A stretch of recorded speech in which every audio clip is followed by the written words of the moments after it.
watch this topic in Hindi, skip the video to 2 minutes and 40 seconds. Hello everyone, welcome to another episode of Legal Update.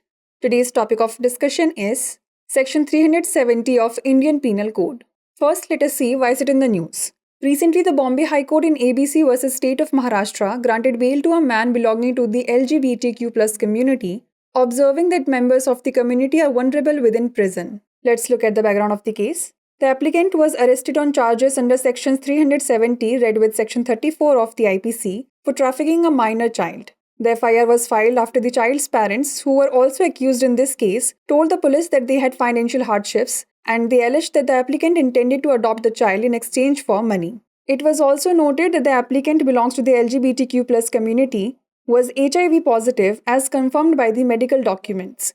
The court found a prima facie case against the accused but considered the applicant's LGBTQ+ status and the risk of harassment in jail. Consequently, the High Court granted bail with strict conditions. The court's observation was as follows. The single-judge bench of Justice Manish Pitale found that prima facie case under Section 370 of the IPC against the accused. However, the bail application was granted, noting that a person belonging to the LGBTQ+ community and being HIV positive can be considered part of a vulnerable group, especially within the confines of a jail. Let's know more about the Section 370 of the Indian Penal Code 1860. This section deals with human trafficking and defines trafficking as recruiting, transporting, harboring, transferring, or receiving a person through means such as threats, force, coercion, abduction, fraud, deception, abuse of power, or inducement for the purpose of exploitation. Exploitation includes prostitution, slavery, forced labor, and organ removal. The section prescribes severe punishments, including imprisonment ranging from 7 years to life, depending on the nature and severity of the offense, especially if minors are involved. Let's now discuss a case law related to it. Prajwala vs. Union of India. In this case, the Supreme Court has canted on the implementation of laws related to human trafficking, including Section 370 of the Indian Penal Code 1860. Before we wrap up, here's a question for you. What does Section 370 of the Indian Penal Code deal with? Theft, human trafficking, murder, or cybercrime? Send the answer to this question in the comment section. Like, share and subscribe for more such content. नमस्कार, legal update programme में आपका स्वागत है। आज हमारी चर्चा का विषय है भारतीय दंड संहिता की धारा 370। सबसे पहले जान लेते हैं यह चर्चा में क्यों है।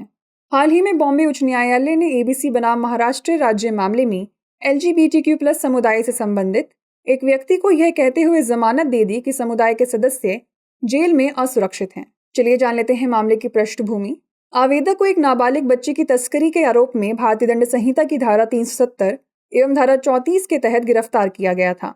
FIR तब दर्ज की गई जब बच्चे के माता पिता, जो कि इस मामले में भी आरोपी थे, ने पुलिस को बताया कि वे आर्थिक तंगी से जूझ रहे हैं और उन्होंने आरोप लगाया कि आवेदक पैसे के बदले में बच्चे को गोद लेना चाहता था। यह भी ध्यान दिया गया कि आवेदक LGBTQ+ समुदाय से संबंधित है और HIV पॉजिटिव है, जिसकी पुष्टि चिकित्सा दस्तावेजों से होती है। अदालत ने आरोपी के खिलाफ प्रथम दृष्टया मामला पाया, लेकिन आवेदक की LGBTQ+ स्थिति और जेल में उत्पीड़न के जोखिम को ध्यान में रखा। नतीजतन उच्च न्यायालय ने सख्त शर्तों के साथ जमानत दे दी।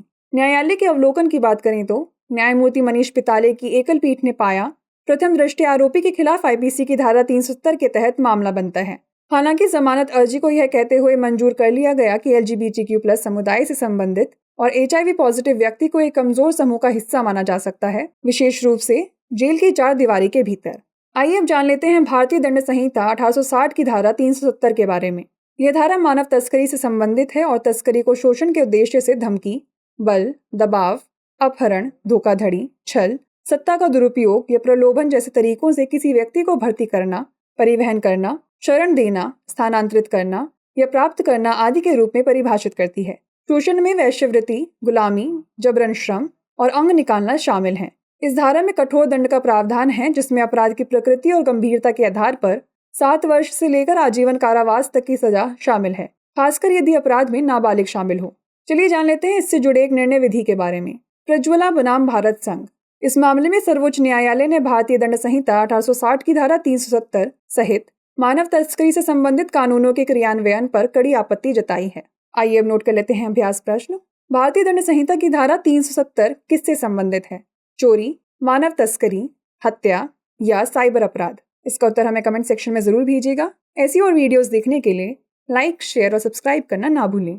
धन्यवाद।